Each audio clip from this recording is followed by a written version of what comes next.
estamos con el tiempo encima, entonces no me detengo más. Quiero dar la bienvenida a nuestra próxima ponente, la doctora Ximena Chao Rebolledo, directora de Innovación Educativa de la Universidad Iberoamericana, Ciudad de México, Campus Santa Fe, académica de tiempo completo, directora académica de la Revista Internacional de Educación Emocional y Bienestar. Ha coordinado la licenciatura en Pedagogía, el doctorado interinstitucional y coordinación de la especialidad en Educación Socioemocional, también en la Universidad Iberoamericana. Es licenciada en Física por la Universidad de las Américas de Puebla, maestra en Psicología de NYU, la Universidad de Nueva York, y doctora en Psicología Educativa y del Desarrollo por la Universidad Nacional Autónoma de México. Representante regional para América del Norte de la Sociedad Internacional para la Inteligencia Emocional y el Bienestar. Parte del equipo de investigación en docencia y diseño educativo de la UNAM y de la Red de Mujeres por la Educación en México. Ha sido asesora para la educación bilingüe de la Secretaría de Educación Pública y diferentes organismos internos de la Secretaría de Educación Pública, así como del Consejo Nacional para el Fomento Educativo, CONAFE, y de las agencias de la ONU, UNESCO y UNICEF. Su campo de investigación abarca el estudio de procesos de enseñanza-aprendizaje, desarrollo de habilidades cognitivas y socioemocionales, así como la educación para la sustentabilidad y la mediación de las tecnologías digitales en el aprendizaje. Pido por favor que recibamos con un gran aplauso a Ximena. Ximena, muchas gracias por estar aquí con nosotros el día de hoy. Muchas gracias, Raúl. Un placer estar con ustedes y un placer, debo decir, también desafortunado por no tener a Daniel aquí, por las circunstancias que se viven en Israel. Yo quisiera,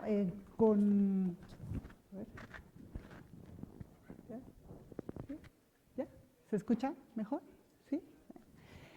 Yo quisiera empezar esta plática, esta conversación con ustedes, haciendo una breve pausa reflexiva. Pensemos por un momento en el mundo que vivimos hoy. Ya el doctor Andere nos dio algunas pistas, yo voy a hablar de algunas otras, pero por un momento pensemos en ese mundo en el que nos encontramos. Yo creo que Daniel ha hecho una gran introducción también, planteando una situación que nos compete a nivel global, no solamente en la localidad en donde se sitúan los conflictos, es que está la atención y la tensión, ambas están y las compartimos porque están a nivel global. Entonces, por un momento, y en esa reflexión del mundo en el que nos encontramos, pensemos también en la identidad de la escuela y de la educación. ¿Qué papel debería de jugar la educación y la escuela en este mundo que vivimos? Y por lo tanto, ¿cuál es nuestro papel como líderes educativos, como dueños, directores, incluso docentes en ese mundo, en ese contexto y en esa identidad de escuela? Por un momento porque le vamos a entrar a algunas explicaciones en un minuto. Entonces pensémoslo, hagamos una introspección.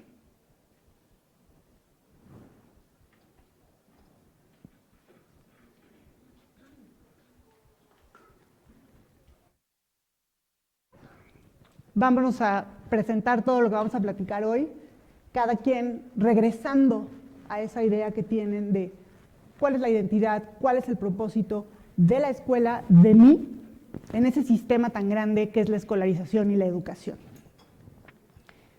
Bueno, vamos a platicar de algunas cuestiones diversas, ahí está, y empecemos de una vez porque el tiempo nos corre. De acuerdo con Schrammer y Kovner, nos encontramos en un momento muy interesante en términos civilizatorios. Es el momento de las grandes rupturas, al menos de 3 grandes rupturas. La primera tiene que ver con una ruptura que hay entre la persona o las personas y la naturaleza. Nos hemos distanciado de nuestro origen orgánico, vamos a llamarle así, ¿verdad? Creyendo que el ser humano, en esta visión antropocéntrica, se encuentra en una forma de alguna manera distinto a la naturaleza. La otra gran división es la que tiene que ver con las personas entre las personas, ¿verdad? Las personas con las personas Y en un país como México, en donde la violencia es rampante, empezamos a tener desconfianza una de otra. Ya no nos paramos a ayudar al otro, ya no volteamos a ver al otro en la calle porque no vaya a ser que nos vea feo. Y así, digamos, a nivel global hay un fenómeno de distanciamiento social de las personas entre las personas. Y finalmente, un distanciamiento muy importante para quienes hacemos educación, porque tiene que ver con la calidad, ¿verdad?, de la persona, de mí, que le ofrezco al otro, y que tiene que ver con una ruptura entre el ser y el yo mismo, es decir, entre mí conmigo mismo. Un distanciamiento, ¿verdad?, que tenemos las personas hoy en día por diversos factores con nosotros mismos. Y todo ello nos lleva a vivir una serie, dice este autor, Schrander, una serie de ilusiones, una serie de situaciones en donde parecería que las cosas están caminando, es decir, hay una ilusión de progreso, hay una ilusión de democracia, hay una ilusión incluso de bienestar, pero que en realidad son más que ilusiones, porque en el fondo, y por eso usa la imagen del iceberg, que vamos a usar una vez más durante esta conferencia más adelante, porque en el fondo lo que hay son situaciones que requerirían un abordaje mucho más profundo. Pensemos ahora en esas tres escisiones, en esas tres divisiones, en términos de la comunidad educativa, en términos del mundo, del país, de la localidad en donde estamos cada uno de nosotros. Adicionalmente, ya nos adelanta el Instituto de Estudios para el Futuro que en ese quebranto que vive hoy el mundo, en estas tres divisiones o grandes divisiones, se presenta también una transición drástica de lo que fue este mundo en el que crecimos muchos de nosotros hacia lo que se aventura al futuro. Y no me voy a detener porque ya también el doctor Andara nos platicó un poco acerca de este mundo Bani, que se caracteriza y sobre todo por ser un mundo que empieza a ser todavía más entrópico, con mayor percepción no solo de incertidumbre, sino de incomprensión por la velocidad de cambio, pero y sobre todo mucho más frágil, lo cual da pie justamente a estas rupturas o a la aceleración de estas rupturas. Y vamos una por una porque son importantes estas divisiones de reconocer. No voy a mencionar todos los datos, solo algunos y sobre todo algunos que competen a este país, porque finalmente aquí es donde hacemos nuestra labor educativa.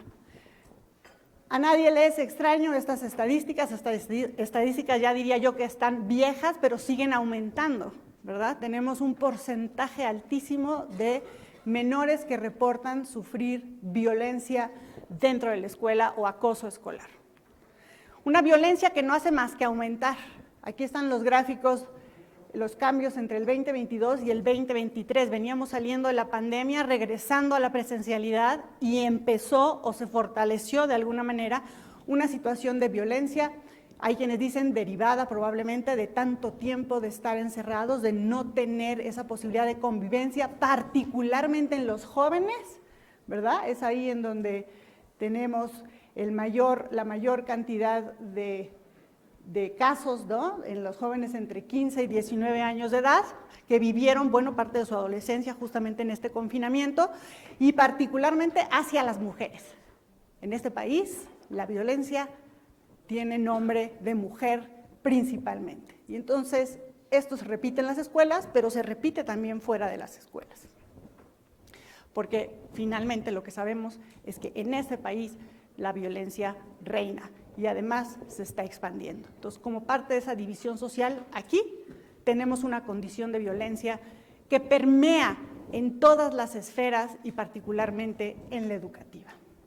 Después el tema de la discriminación. Algunas antiguas, ¿verdad?, en un país poscolonial como México, en donde hay, ahí lo vemos, el tercer lugar en discriminación en términos de la discriminación hacia los pobres, hacia los indígenas, ¿verdad?, hacia los homosexuales, etcétera, etcétera.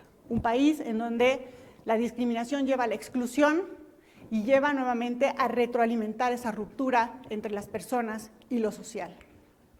Y después, la discriminación ahora no entre las personas, sino entre las personas y las nuevas inteligencias. El doctor Andrade hablaba de las nuevas inteligencias artificiales y ya se habla de la exclusión y el desplazamiento que van a generar estas tecnologías, por muy maravillosas que sean, en el sector laboral, y eso incluye también el sector educativo. Todavía no sabemos muy bien cómo y esperamos que no, pero lo cierto es que está ahí la perspectiva. Y finalmente, este mundo, esta sociedad, esta interacción social que se da a través de las noticias falsas. Y ahí México no canta nada mal las rancheras porque estamos expuestos dentro de Latinoamérica, en segundo lugar, a las noticias falsas. Y eso genera una conciencia social a partir de lo que escucho, de lo que leo, de lo que sé, que no necesariamente es cierto. Y va generando una cultura de interacción, unas ciertas emociones que permean nuevamente en las decisiones de los tomadores y los líderes en este país y en otros. Y finalmente, dentro de esta misma situación, bueno, pues hay una gran transmisión de noticias falsas en México, pero si se fijan ahí también, no cantamos más las rancheras en tanto a que no nos preocupan tanto. Es decir, creemos que podemos sortearlas, pero la realidad es que entra uno a Twitter y se encuentra unos debates muy interesantes con información que no siempre es verdadera. Información que está ahí para manipular las decisiones, las creencias, las opiniones, ¿verdad? Y que sirve a terceros que no necesariamente sabemos quiénes son. Entonces empezamos ya a vivir en una suerte de realidad, en una suerte de mundo falso. Esto que le llamaban la posverdad ha crecido aún más a convertirse en la nueva realidad. Ya ni siquiera hablamos de posverdad, hablamos de una verdad falsa y no las creemos. Y la utilizamos para tomar decisiones. Lo hicimos durante la pandemia, ahora lo vemos con gran algidez ante los conflictos internacionales que se suscitan actualmente y eso genera mayor polarización. Después la división ecológica, ¿verdad? De esta sí no se habló mucho hace un momento y es de las más importantes, porque se espera que para por ahí del año 2050 haya más de 1.2 billones de desplazados por cambio climático. Eso implica solamente en México alrededor de 10 millones de personas que tendrán que moverse de su lugar de origen, ir a estudiar a otro lugar, buscar trabajo en otro lugar, establecerse en otro lugar bajo las condiciones que determine este desplazamiento forzado.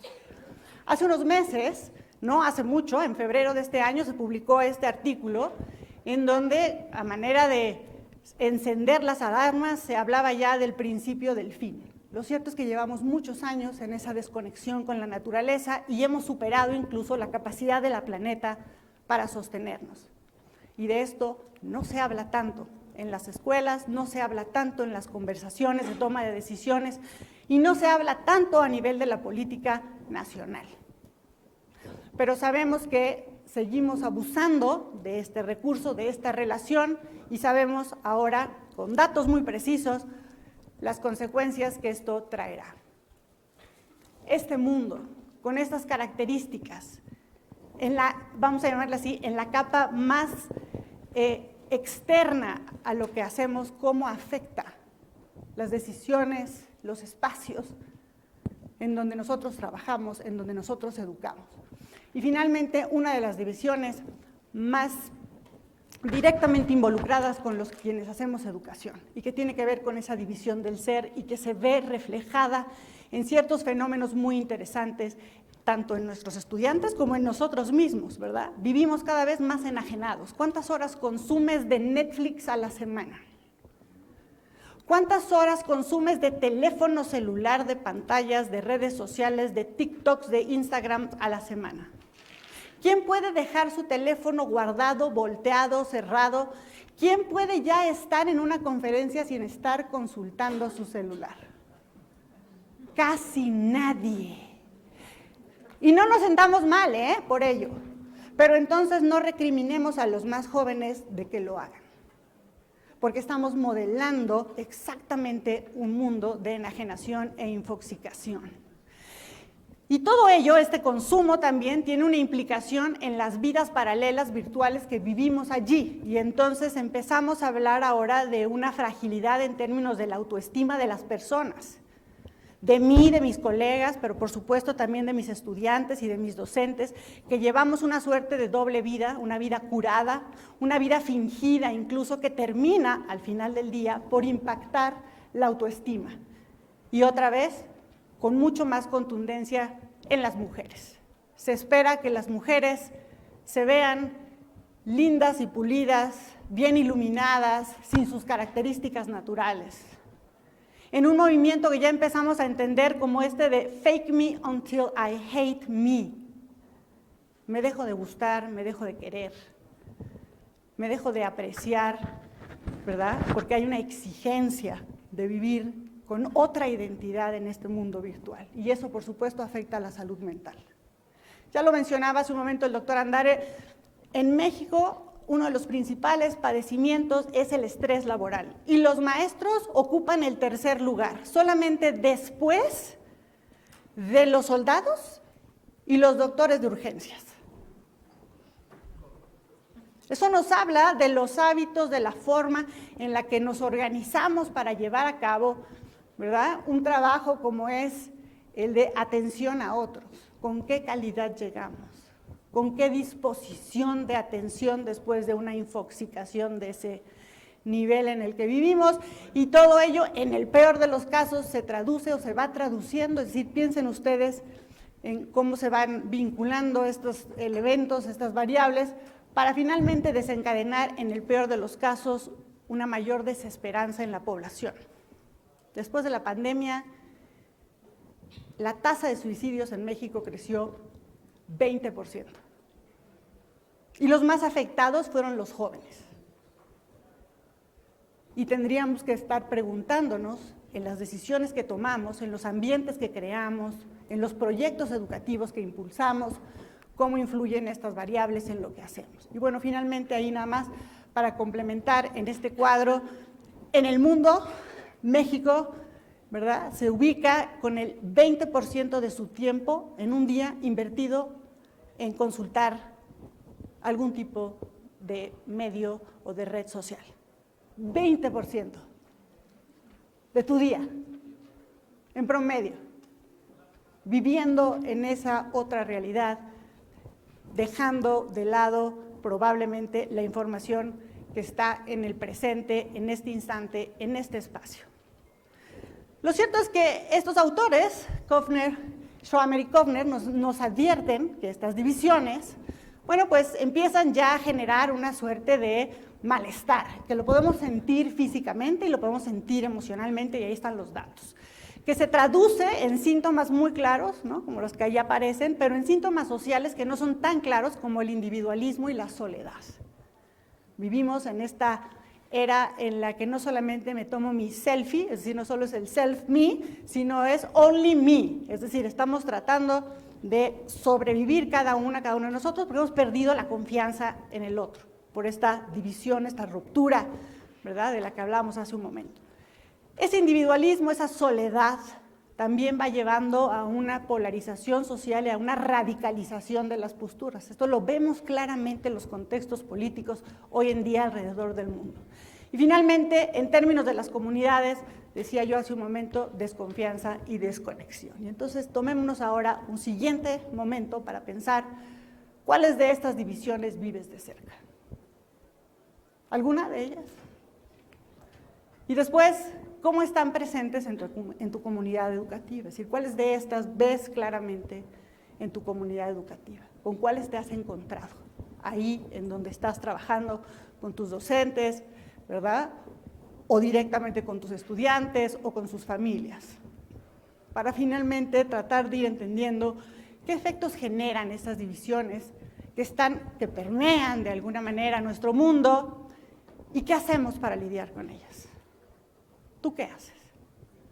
¿Cómo las atiendes? ¿Cómo las abordas? O incluso si acaso las abordas, es decir, estamos haciendo una planeación, lo tenemos contemplado en nuestros planes y programas, lo tenemos contemplado en nuestras acciones de mejora, en nuestras acciones de prospectiva, etcétera. Cuando le pusimos el título a esta conferencia, bueno, pues justamente era con la intención de entender o de acercarnos a algunas de las situaciones que nos podrían ayudar a ir cerrando estas divisiones, a crear puentes entre ellas. Y en ese sentido, desde el foco de esta conferencia, el crear puentes, bueno, pues tiene que ver con restaurar estas divisiones. Empezando con restaurar la división que hay conmigo mismo, en este mundo enajenado, que me aparta del contacto conmigo misma, con los otros y con lo otro. Y un poco en esta filosofía japonesa del wabi-sabi, del kitsunji, la idea de restaurar no quiere decir, como dicen, corte, pega y lo que sigue, sino es realmente trabajar desde las heridas, lustrarlas para que desde ellas podamos aprender y mejorar, sin necesidad de ocultarlas.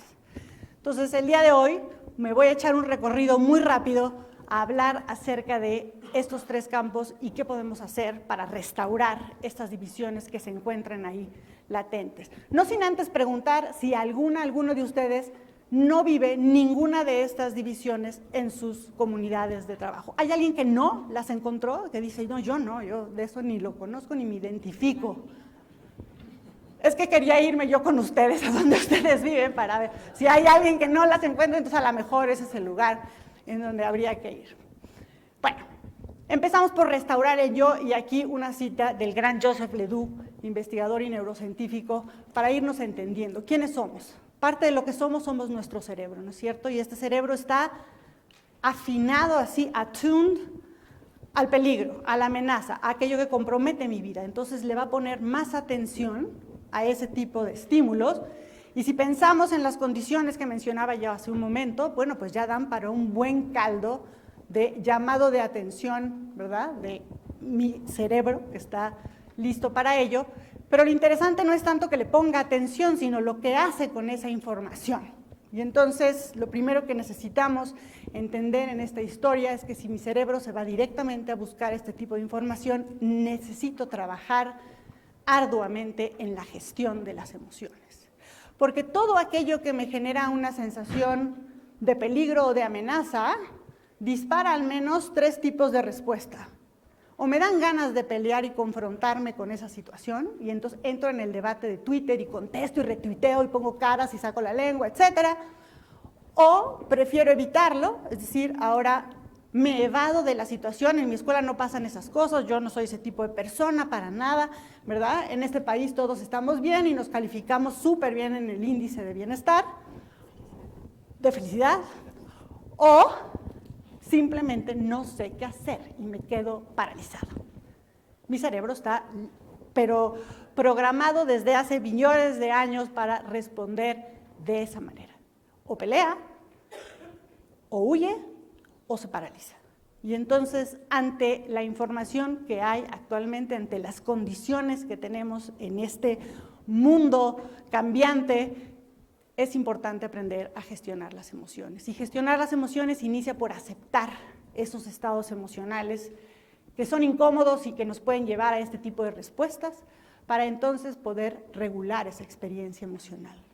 Regularla en tanto a saber, aprender, a serenar, a calmar, pero también a activar. En la pandemia, muchas y muchos de nosotros tuvimos que aprender a activarnos. Ya estábamos languideciendo, parecíamos plantas marchitas ahí, ¿verdad?, dentro de nuestros pequeños espacios de convivencia. Entonces también hay que aprender a activar. Y finalmente, a afinar la expresión emocional. Porque el problema, como decía Aristóteles, no está en enojarnos, el problema es en saber enojarnos con la persona correcta, en el tono adecuado, en el momento indicado, en tanto a que podamos justamente expresar esa emoción con esa finura o afinamiento, ¿verdad?, de expresar lo que está ahí y que no debe de ser guardado, porque las emociones, finalmente, lo que comunican es una necesidad. Una necesidad a la que justamente le siguen o le acompañan ciertas disposiciones físicas, cognitivas, conductuales, sociales, afectivas.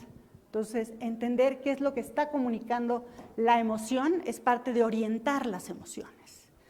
Aprender a regular las emociones quiere decir también reconocer estas disposiciones. Aquí una herramienta muy linda del programa Ruler de la Universidad de Yale, en donde nos explica cómo cuando estamos en estados emocionales que se perciben como desagradables y con gran exaltación o gran energía, ¿verdad?, a nivel de la excitación que generan esas emociones en mi cuerpo, como por ejemplo cuando estoy iracundo, ahí en ese cuadrante rojo, bueno, pues hay una disposición en ese estado emocional a ponerme de alguna manera más demandante, más autoritario, más agresiva, porque seguramente hay una necesidad de trasfondo, como por ejemplo hay una percepción de injusticia. Es que lo que se dijo en la junta de directivos no me pareció. Es que la manera en la que me dijeron los certificadores que mi escuela no se acreditaba no me gustó. Es que esos docentes que no participaron y no entregaron ese reporte me cayeron mal. Y ahí va, la disposición a la acción, a ponerme en un estado más amenazante, más autoritario, etc. El problema es que estas emociones, si no las aprendemos a regular, empiezan a generar una suerte de ciclos muy virtuosos, pero muy tóxicos, ¿verdad? Y entonces, de alguna manera, se retroalimentan a sí mismas entre su expresión física, su expresión cognitiva, su expresión conductual y, por supuesto, la interrelacional o afectiva. Y quienes tomamos decisiones, quienes tenemos a nuestro cargo un proyecto tan grande como es un proyecto educativo, tenemos que aprender a ponernos nuestras gafas de regulación emocional. De manera que podamos ir transformando esas predisposiciones, sobre todo aquellas que son muy antiguas y que están en nuestro cerebro desde hace muchísimos ciclos evolutivos, para cambiar la forma en la que expresamos, utilizamos y orientamos esas emociones. Porque el mismo enojo, el mismo coraje, ¿verdad?, el mismo miedo que podemos sentir en algún momento nos puede servir para que en lugar de estar tercos, amenazantes y autoritarios, nos pongamos más bien decididos, asertivos y impulsemos proyectos de cambio ante la percepción de injusticia ante una situación determinada. Y bueno, para ello, para cada emoción, para cada disposición, transformarla hacia su lado, vamos a llamarle así, más productivo.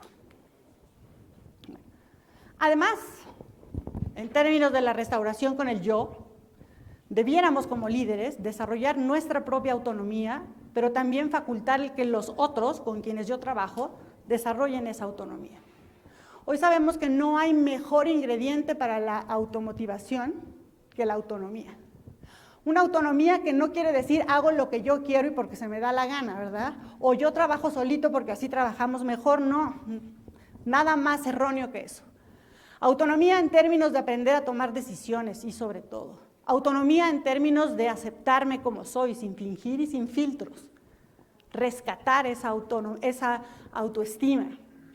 Autonomía también en términos de aprender a construir relaciones saludables, con apego seguro, con interdependencia, pero no dependencia. Es decir, con confianza en términos de aprender y poder relacionarme con los otros.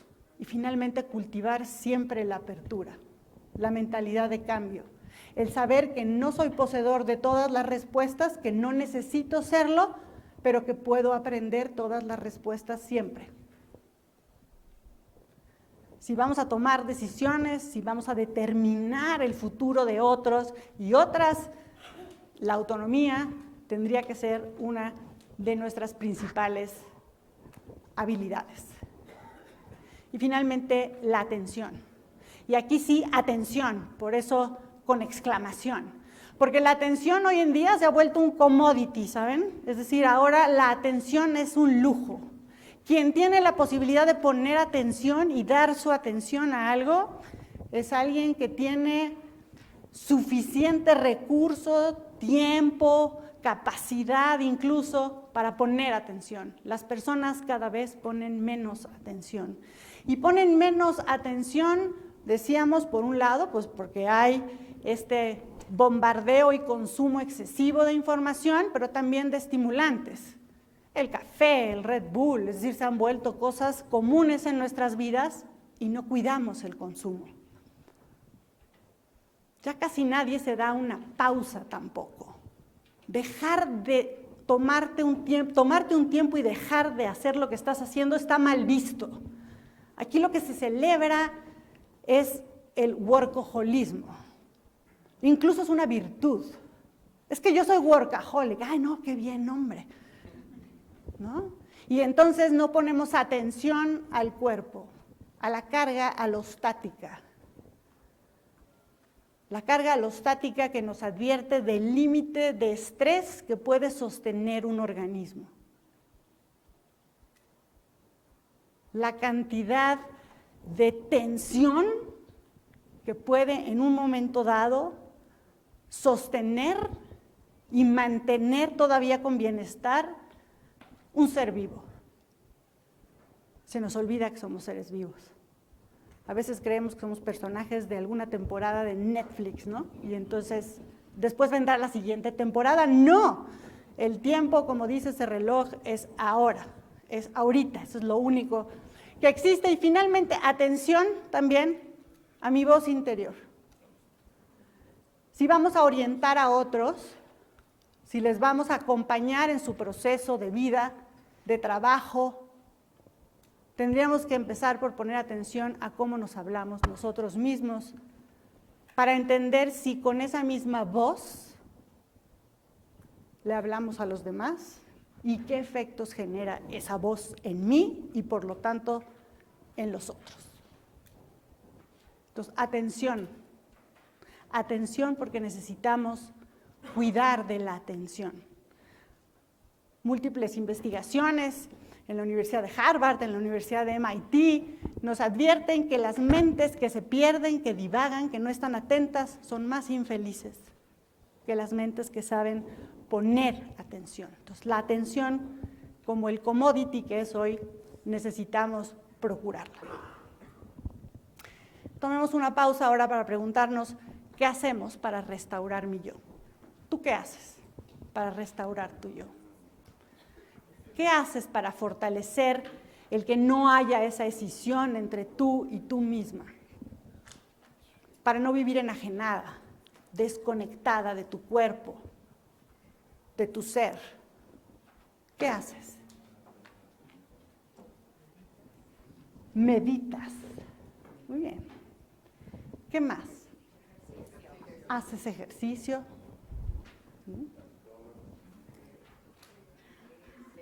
Leer, te das un tiempo, ¿verdad? La lectura es introspectiva. Entonces, ¿qué haces? Algo hay que hacer, porque si no la ruptura se sigue abriendo y me desconecto cada vez más de mí misma, de mí mismo. Entonces, preguntémonoslo de vez en cuando. ¿Qué hago? Porque voy a llegar a un espacio de interrelación, a hablar con otro, a tener una junta con la calidad de conexión que tengo yo conmigo mismo o de desconexión. Bueno, ahora hablemos de restaurar entre nosotros. ¿Qué quiere decir cerrar la brecha entre las personas y los otros? Bueno, pues quiere decir, como decía Carl Rogers, cultivar la empatía. De ahí palabras más, palabras menos, quiere decir aprender a ver a través de los ojos del otro, de la otredad. No verme yo en sus ojos, eso está fácil, ¿verdad? Ya lo veo, nos reflejamos, sí, soy yo. No, es ver a través de tus ojos. ¿Tú cómo ves el mundo? ¿Cómo nuestros docentes ven el mundo? ¿Cómo nuestros jóvenes, nuestros niños que finalmente serán quienes aprovechen, harán uso de lo que enseñamos, verán el mundo? Y como ustedes son líderes y como ustedes conocen estos temas, no me voy a dar la tarea de describir todas estas empatías, 4 empatías, la cuarta no está allí porque la reservé para el final. 4 empatías que lo que vale rescatar aquí es la diferencia entre te comprendo, comparto y te ayudo. 4 niveles de empatía. Nos basta por ahora con comprender. No estoy muy de acuerdo, pero te comprendo, ¿verdad? Tengo empatía cognitiva. Si podemos dar un paso más allá y decir, bueno, comparto lo que está sucediendo contigo. Desde mi propia experiencia logro sentir lo que tú estás sintiendo. Y mejor aún si en una comunidad, desde un puesto de liderazgo, podemos no solamente sentir y compartir, sino también disponer la ayuda, la acción, sobre todo a una situación que pudiera ser aflictiva. Me parece que esas comunidades son las que florecen juntas, las que no dejan a nadie atrás, porque finalmente el proyecto pues es conjunto. Y soy empático cuando, es decir, en estas 4 empatías, soy empático cuando me doy la oportunidad de tomar perspectiva, cuando me doy la oportunidad de identificar las emociones que están suscitándose en el otro, cuando logro identificar el clima emocional. ¿Cómo estamos emocionalmente en este momento? Ella se ríe, pues a estar alegre, ¿verdad? Allá se está durmiendo y entonces pues a estar aburrido. por allá frunce el ceño, bueno, pues a lo mejor está enojado, no le gusta lo que estamos diciendo. ¿Cuál es el clima emocional? ¿Qué logro ver en el otro? Pero lo más interesante es verlo y no juzgarlo. ¿Puedo hacerlo? ¿Me doy chance de verlo y no juzgarlo, de sentirlo y comprenderlo y no juzgarlo, o inmediatamente tomo una decisión, hago una suposición acerca del otro? Quiero decirles que cultivar la empatía nos ayuda, entre otras cosas, ¿verdad?, a prevenir la flojera emocional y cognitiva. ¿Han oído hablar de la flojera emocional y cognitiva? La flojera emocional y cognitiva es una flojera que hace que nos conformemos con lo que sea, no cuestionemos nada o simplemente seamos total y absolutamente lejanos, por así decirlo, a lo que sucede en nuestra comunidad, en nuestra sociedad, en nuestro país o en nuestro planeta. Pero también nos salva del sesgo de confirmación, ese que nos encanta saber que todo lo que yo veo, leo, escucho, siempre confirma mis teorías, ¿verdad? Vivo en esta suerte de autocentrismo. Cultivar la empatía me permite salir de ahí y aprender que otros, que tienen otro punto de vista, que tienen otras perspectivas, bueno, finalmente aportan otra visión, que puede enriquecer, corregir, afinar la visión que yo estaba construyendo o que estaba yo teniendo de una cierta situación. Y finalmente nos previene del gaslighting, el famoso gaslighting, la violencia psicológica de moda.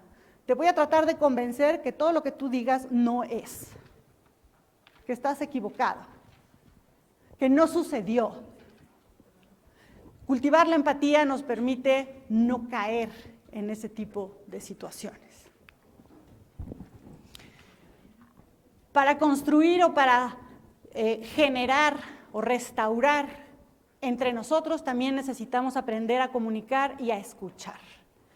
Y eso necesitamos empezarlo a entender desde la diferenciación que hay entre una comunicación generativa, cuando yo quiero escuchar, y entonces no solamente te pongo atención, también dejo que te expreses completamente. Es más, tomo lo que tú me dices para que entonces puedas tú seguir generando y entre ambos podamos construir un entendido, a diferencia de una comunicación discursiva en donde lo único que quiero es yo opinar. Yo soy quien opina. Y todo el tiempo, aunque tú me estés transmitiendo algo, diciendo algo, yo tengo la última palabra, porque yo te recomiendo, yo te entiendo, pero en tu lugar haría esto, o simplemente te etiqueto porque en realidad el discurso lo llevo yo. Nos tenemos que preguntar como líderes educativos, como personas que tomamos decisiones y trabajamos con grupos de personas, ¿cómo nos comunicamos? ¿Soy un comunicador generativo? ¿Permito que el otro traiga información a la mesa y entre los dos vayamos tejiendo un entendido, o soy un comunicador discursivo? Solamente yo digo las cosas. Y en ese estilo de comunicación, ¿cuál es el efecto? ¿Qué generas a tu alrededor? ¿Qué sucede con las emociones de aquellas personas con las que te estabas comunicando? ¿Generas puentes o generas más rupturas? Aquí nomás hay que entender que las palabras no son neutras. No existe tal cosa como una palabra neutra. Hay palabras más cargadas de emociones, que es más obvio, pero lo cierto es que las palabras pueden, mal usadas, empañar el afecto, los pensamientos, las acciones y las relaciones, particularmente si esas palabras van orientadas a insultar, a amenazar, a culpar, a exigir, a comparar y finalmente a etiquetar. Y que si estas palabras se perciben como amenaza o como peligro, bueno, pues ya habíamos hablado de esto antes, ¿verdad? Generan una respuesta emocional. Entonces no hay palabras neutras, no hay comunicaciones que no lleven emociones implícitas. Hay que aprender a comunicarnos sin violentar. Y aquí nos podemos ayudar, por ejemplo, con metodologías. La teoría de Marshall Rosenberg sobre la comunicación no violenta puede ser una herramienta útil, ¿verdad? Lo que nos invita Rosenberg es a comunicarnos primero, o antes más bien de emitir un comunicado, observar qué está sucediendo, pero sin juzgar, para entonces sentir cuáles son las emociones presentes en la habitación. ¿Qué me está transmitiendo el lenguaje corporal, la prosodia, la atención? ¿Me está poniendo o no me está poniendo atención? No, no me está poniendo atención, está en su celular, ya se aburrió. ¿verdad? Ya no le interesó. Esta conversación no tenía un propósito para esa persona. Entonces, ¿cuál es el sentir? ¿Cuál es la necesidad, la mía y la del otro? Es decir, ¿cuál es el asunto que necesitamos resolver? ¿Cuál es la carencia? ¿Cuál es la insatisfacción? ¿Cómo se relaciona, por ejemplo, esa necesidad con la emoción? Y finalmente, ¿qué quiero pedir? ¿Cuál es la solicitud en la comunicación? Toda comunicación no solamente lleva información, también lleva una solicitud. Una solicitud de acción, de reflexión, de interrelación, etc. Y en ese sentido, bueno, en la petición hay que ser claros, ¿verdad? Hay que ser claros en tanto a decir lo que sí quiero, ¿verdad? Pero estar abiertos también a la negociación, porque a lo mejor lo que yo quiero no se va a lograr. Entonces, guardar cierta flexibilidad en tanto a esa claridad o a esa solicitud. Aquí algunos ejemplos, ¿verdad? No es lo mismo hablarle a un colega diciéndole, qué mal que no me hayas hablado, estaba esperando que me hablaras desde la semana pasada. A decirle, oye, han pasado unas semanas que no tengo noticias tuyas. O, cuando quiero hacer una corrección, ¿verdad? Tu trabajo siempre está muy desorganizado, ¿no? A ver si ya me lo entregas como te lo pedí. No, observemos con claridad qué es lo que está pasando. El informe está mal, pero yo puedo decir las cosas de otra manera y generar otras emociones. Y finalmente una comunicación completa aquí, ¿verdad? Si quieren algún caso, como dicen, de la vida real, en lugar de decirle a una persona, oye, siempre llegas tarde porque eres tan irresponsable, estás afectando gravemente el trabajo, es inaceptable, mejor le señalo cuántas veces ha llegado tarde, qué es lo que está sucediendo en términos de, bueno, su presencia o su ausencia de presencia. Entonces, aprender a comunicar sin violentar. Pensemos por un momento cómo te comunicas tú. ¿Te comunicas de manera neutra? Pero además comunicas tu sentir y tu necesidad. ¿Eres asertivo? ¿Qué tipo de espacios de comunicación se generan ahí donde estamos colaborando? Si queremos construir conciencia colectiva, necesitamos de comunicación y de empatía. Cuando nos sentimos muy lejanos dentro de nuestro ambiente, con nuestros colaboradores, cuando pensamos que estos son muy distintos porque o son docentes o son padres de familia y a mí nadie me comprende porque no saben en la posición en la que yo me encuentro y todo lo que yo tengo que cargar y todo lo que yo tengo que hacer porque ellos están en otro lado, no les ha pasado, ¿no? Esto a los directores no nos pasa, yo lo sé, a mí en mi dirección nunca pasa, pero cuando llega a pasar, lo que hago es que me acuerdo de cuestiones que son de empatía básica. Empatía 1.0. Me acuerdo que ella, igual que yo, en algún momento ha experimentado frustración, tristeza, enojo, dolor. Y me acuerdo que ella, igualito que yo, quisiera tener relaciones interpersonales sanas, amables, respetuosas. Y me acuerdo que él, igualito que yo, ¿verdad?, prefiere una comunicación no violenta. Entonces, si se me olvida en qué me parezco a los demás, puedo utilizar y regresar a la empatía elemental. Si queremos colaboración, necesitamos cultivar estas 4 empatías. Entonces, ¿cómo se vive la empatía en tu comunidad? ¿Hay empatía? ¿Qué tipo de empatía? Las 4 empatías, apenas llevamos 3, pero al menos esas 3. Y luego yo, ¿qué tan empático soy? Y vamos cerrando ya. Restaurar con lo otro. Y aquí una frase del gran Daniel Goleman. Donde quiera que estemos, siempre formamos parte de algo más grande. Por si alguien ya se había subido al banquito, sí les quiero decir que no somos más que un pedacito siempre de un sistema más grande. Y de esto tenemos que estar muy conscientes. Tenemos que tener, como dice Ronan Krasnarik, una suerte de humildad cósmica. ¿Cuál es nuestro lugar en términos de ese gran ecosistema que somos? Nuestro universo, pero también nuestras escuelas. Y entonces 3 palabras aquí importantísimas: interconectividad, interdependencia, ecosistema. Eso es lo que es un sistema escolar y educativo. Un lugar en donde hay una interrelación constante de arriba para abajo y de abajo para arriba en todos los niveles, y lo que le sucede a un nivel le afecta a los demás. Cambia la reforma educativa, nos afecta a todos.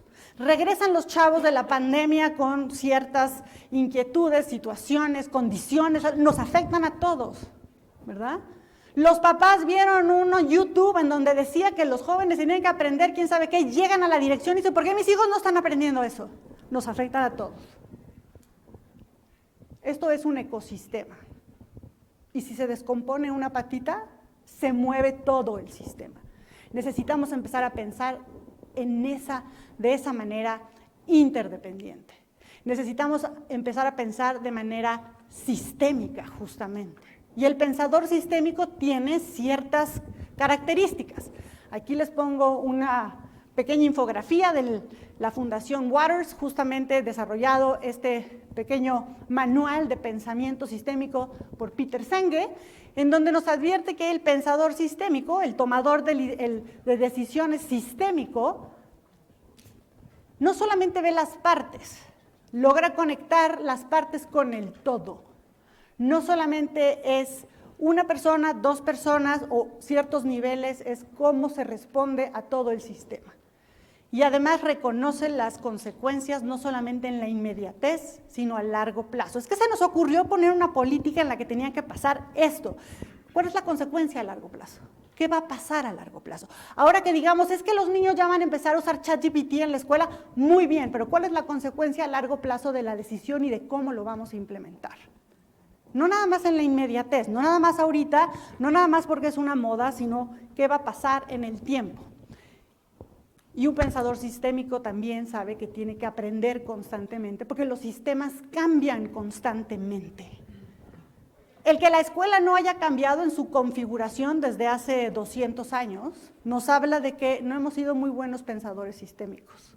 No hemos visto cómo ha cambiado el resto de la sociedad y hemos querido conservar a la escuela como hace 200 años. Esa visualización de interdependencia, de visión sistémica, ecológica, también nos debe de invitar a ver más allá de lo evidente, y por eso el iceberg otra vez aquí, porque lo que sucede en un momento dado no es más que la consecuencia de ciertas variables, de ciertas relaciones y de ciertas suposiciones subyacentes. Pregúntate siempre hasta dónde logras ver y dónde están tus puntos ciegos. Por supuesto que sabemos, ¿verdad?, resolver cuando sabemos lo que no sabemos. Pero ¿qué tal cuando no sabemos lo que no sabemos? Ahí hay un punto ciego enorme. Y no es un trabalenguas, ¿verdad? Es realmente una situación que tendríamos que tener muy presente. En mis decisiones, en mis reflexiones, hay puntos ciegos. Hay cosas que no alcanzo a ver porque no son evidentes y necesito ir más allá. Ir más allá quiere decir desarrollar una visión de iceberg.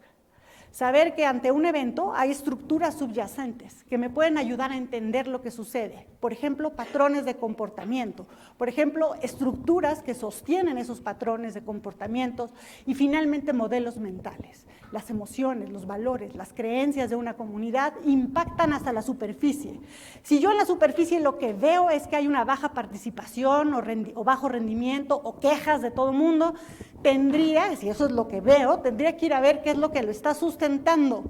A lo mejor puedo observar que en el comportamiento hay una falta de motivación, pero tengo que ir una capa más. ¿A qué se debe? ¿Qué es lo que está sucediendo allá abajo en la comunidad que no permite o que no está facultando que haya esa motivación? A lo mejor hay una cuestión de las estructuras. Por ejemplo, el entorno laboral no es de lo mejor, es bastante tóxico.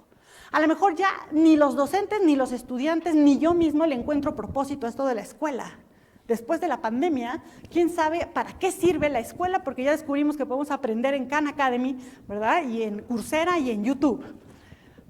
O a lo mejor lo que sucede es que hay una falta de apoyo de la comunidad, es que los papás no cooperan, ¿verdad? O es que los docentes no cooperan, o es que yo mismo no estoy cooperando para que se faciliten las cosas.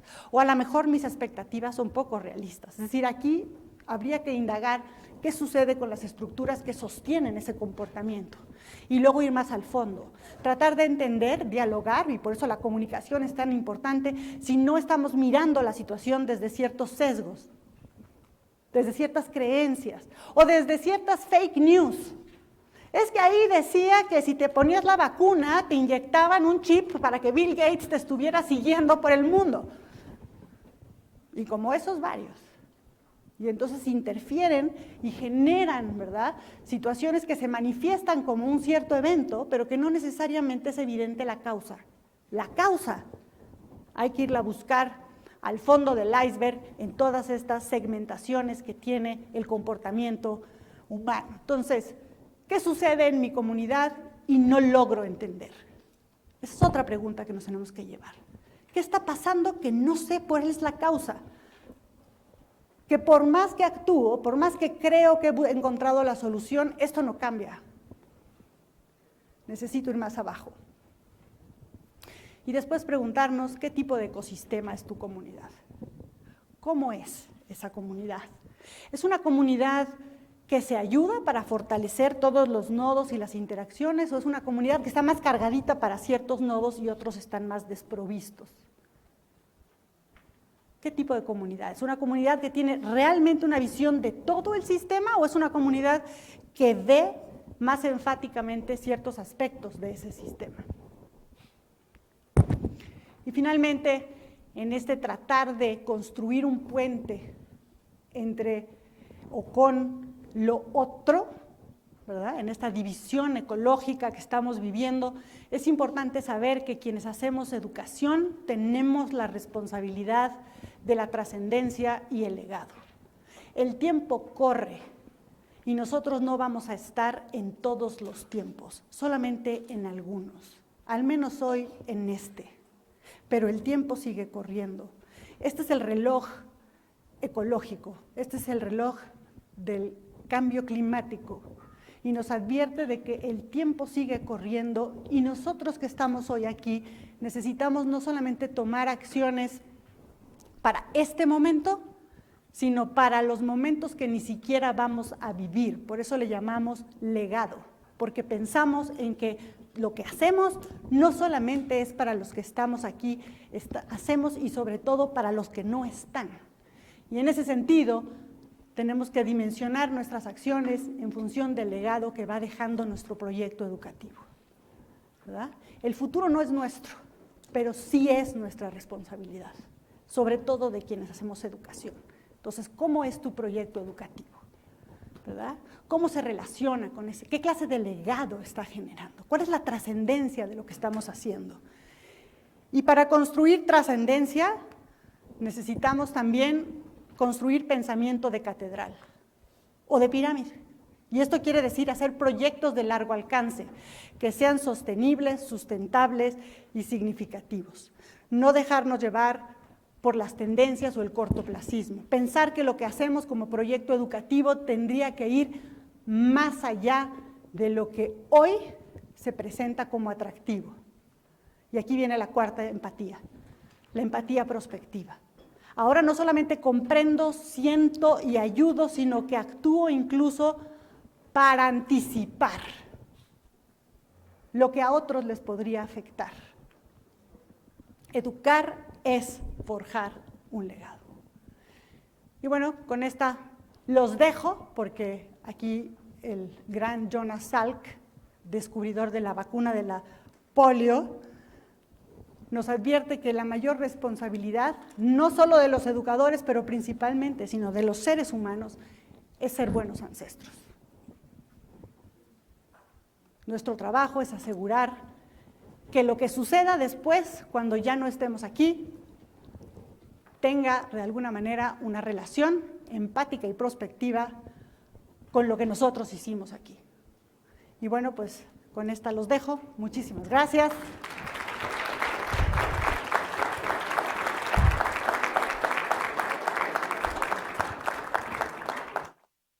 No tengo micrófono, pero agradezco, ándale, me acerco un poquito, agradezco a la doctora Ximena Chao por su flexibilidad, por sus conocimientos, por su experiencia y por todo lo que nos has dejado de pensar ahora.